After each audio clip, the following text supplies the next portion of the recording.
Bienvenue sur Africa 24 dans cette nouvelle édition du 12-15. Au sommaire de l'actualité, la justice ouest-africaine a invalidé ce lundi le nouveau code électoral de Burkina Faso. Le texte controversé excluait de la présidentielle et des législatives d'octobre les fidèles du président déchu Blaise Compaoré.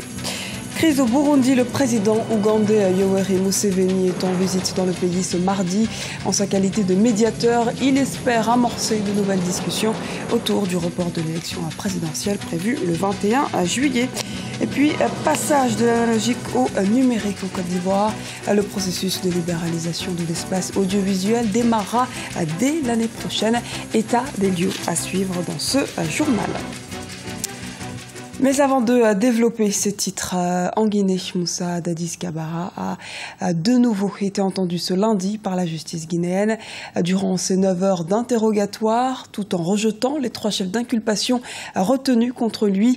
L'ex-chef de la junte militaire a reconnu sa responsabilité morale en sa qualité de chef des armées dans le massacre d'opposants dans un stade de Conakry le 28 septembre 2009. Selon son avocat Moussa Dadis Camara, actuellement au Burkina Faso, se dit prêt à se rendre en Guinée pour répondre de tous les faits dont il est accusé si la justice lui en fait la demande. Le Burkina Faso a été condamné ce lundi dans le cadre du recours formulé devant la Cour de justice de la CEDEAO. 7 partis de l'ex-majorité, dont le CDP, ancien parti au pouvoir, avaient saisi la Cour régionale pour qu'elle se prononce sur la légitimité du code électoral burkinabé. Le point tout de suite avec Emmanuel Milimono. Décision jugée équilibrée dans l'affaire du nouveau code électoral opposant l'État du Burkina Faso aux membres de l'ex-parti au pouvoir, le CDP. La Cour de justice de la CEDEAO, communauté économique des États de l'Afrique de l'Ouest, s'est prononcée ce lundi 15 juillet. Elle reconnaît à l'État burkinabé le droit de restreindre les droits de certaines personnalités à se présenter à l'élection présidentielle du 11 octobre prochain. La Cour ordonne également à l'État de permettre à ceux qui n'étaient pas directement concernés par la gestion du pouvoir sous l'ère de l'ex-président Blaise Compaoré d'y participer. La Cour reproche au législateur burkinabé d'avoir pris une décision qui ne s'adresse pas qu'aux dirigeants, mais qui peut être, en raison de l'ambiguïté de sa rédaction, étendue à des personnes qui n'étaient pas dirigeantes au moment des faits, tout en lui reconnaissant le droit d'apporter des restrictions en matière électorale. Le CDP, Congrès pour la démocratie et le progrès, avait déposé un recours auprès de cette Cour de justice pour l'inconstitutionnalité du nouveau code électoral adopté le 7 avril 2015 par le Conseil national de la transition et promulgué 3 jours plus tard par le président du Faso, Michel Kafando. L'objet du recours de l'ex-majorité concerne les conditions d'inéligibilité de certains proches de l'ancien pouvoir. Les 2 partis repartent sur une décision plutôt équilibrée. Je pense que c'est une décision aussi qui n'est pas mauvaise pour nos contradicteurs. Ce que la Cour a voulu indiquer, c'est demander à l'État de Burkina Faso d'apporter les aménagements nécessaires pour que les restrictions ne frappent que les dirigeants. L'un des articles du nouveau code électoral disqualifie en effet pour les futures élections toutes les personnes ayant soutenu un changement anticonstitutionnel qui porte atteinte au principe de l'alternance démocratique, notamment au principe de la limitation du nombre de mandats présidentiels ayant conduit à une insurrection ou à toute autre forme de soulèvement. Selon la Cour de justice de la CEDEAO, certaines personnalités qui n'étaient pas partisans des changements inconstitutionnels en question peuvent bel et bien prendre part au scrutin. Le procès en appel de l'assassinat de Floribert Chebeya et de Fidel Bazana se poursuit devant la Haute Cour militaire de République démocratique du Congo. Selon de nouvelles révélations, en plus de ces 2 victimes, une 3e personne aurait été tuée le 1er juin 2010. Autre révélation lors de l'audience de ce lundi, l'ancien chauffeur du colonel Daniel Mukalai, Kalala Kalao, a affirmé que certains de ceux qui l'accusent d'être les assassins auraient été exfiltré vers la province du Katanga par le général John Numbi Banza, l'ancien inspecteur de la police nationale congolaise.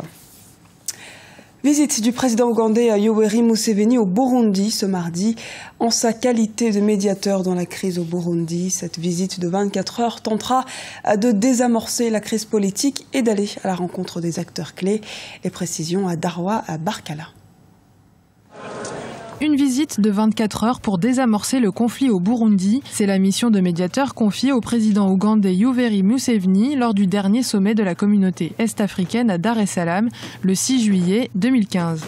Le parti au pouvoir s'est félicité de l'initiative. De son côté, l'opposition s'apprête à rencontrer le président ougandais, dont elle semble beaucoup attendre dans le dénouement de la crise. Nous allons l'écouter et nous allons lui présenter la situation qui prévaut dans ce pays. Et nous allons également lui présenter notre position. Nous attendons beaucoup de Museveni, non pas en tant que facilitateur, mais comme garant de l'accord d'Arusha, puisque c'est lui qui était président de l'initiative régionale pour la négociation de cet accord. L'opposition juge néanmoins la décision du sommet de Dar es Salaam avantageuse pour le président Pierre Nkurunziza.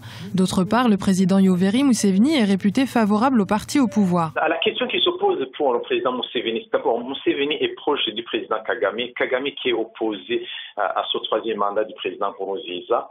Et en même temps, Museveni va postuler pour un énième mandat. Et donc, il est aussi contesté chez lui pour ce troisième mandat. Les conseils qu'il va prodiguer, il ne pourra pas se les appliquer lui-même en Ouganda. Donc, il se trouve dans une position inconfortable. Et aussi, on doit savoir que le président Museveni, à certains mois, il avait aidé les gens du CNDD, le pouvoir de Nkurunziza. Il est clair que le président ougandais s'apprête à rendre à Bujumbura laisse peu d'espoir quant à une sortie de crise. Le président médiateur Yoweri Museveni s'est donné comme objectif majeur de repousser les élections présidentielles du 21 juillet prochain au 29 juillet 2015, histoire de faire gagner quelques jours supplémentaires au processus de médiation.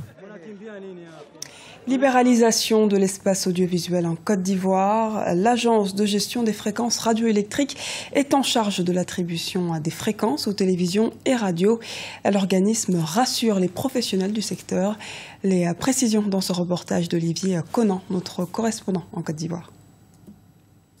En Côte d'Ivoire, des études ont été faites pour optimiser la gestion des fréquences radioélectriques. Le passage de la télévision analogique au numérique a permis de libérer de l'espace au profit des opérateurs de téléphonie mobile dans le cadre du dividende numérique. La télévision numérique a été confinée dans la bande de 470 à 694 MHz contre 470 à 862 MHz auparavant. Malgré cette réduction de bande, il n'y a pas de conséquences négatives pour l'audiovisuel. Tout le monde sera servi en matière d'audiovisuel. Il y a 48 canaux, c'est-à-dire 48 fréquences qui sont là. Chaque fréquence peut prendre jusqu'à 20 programmes. Ça veut dire qu'il y a de l'espace pour tous ceux qui veulent faire de la radio, du moins la télévision numérique en Côte d'Ivoire. L'Union internationale des télécommunications a fixé au 15 juin 2015 la date de passage à la télévision numérique terrestre. En Côte d'Ivoire, cette transition se fera en 2020. Pour l'heure, des tests sont en cours avec 37 émetteurs pilotes. Pour le moment, il y a un qui est installé à Bobo et c'est de celui-là que je parle à Bobo pour voir jusqu'à quelle zone ça couvre. Et on a bien fait des expériences pour voir que ça couvre tout le sud d'Abidjan et que la partie nord, c'est-à-dire derrière Bobo, en allant vers Yama, le signal est de faible portée. Ça suppose qu'il va falloir dupliquer un autre émetteur qui permettra de couvrir cette bande avec suffisamment de champs pour que les émissions soient beaucoup plus claires. La libéralisation de l'espace audiovisuel est prévue en 2016. La technologie numérique va permettre d'avoir des dizaines de chaînes de télévision. La migration vers la télévision numérique terrestre devrait coûter 25 milliards de francs CFA à l'État ivoirien qui va subventionner l'achat des décodeurs. Des promesses de dons d'un montant de 3,4 milliards de dollars ont été faites ce vendredi aux Nations Unies. Des fonds qui seront utilisés pour aider le Libéria, la Sierra Leone et la Guinée dans la lutte contre le virus Ebola. Lisa Elsi à Kizimana. 3,4 milliards de dollars seront déboursés pour lutter contre le virus Ebola au Libéria, en Sierra Leone et en Guinée. Des promesses de dons ont été faites lors de la conférence de l'ONU organisée le 10 juillet 2015.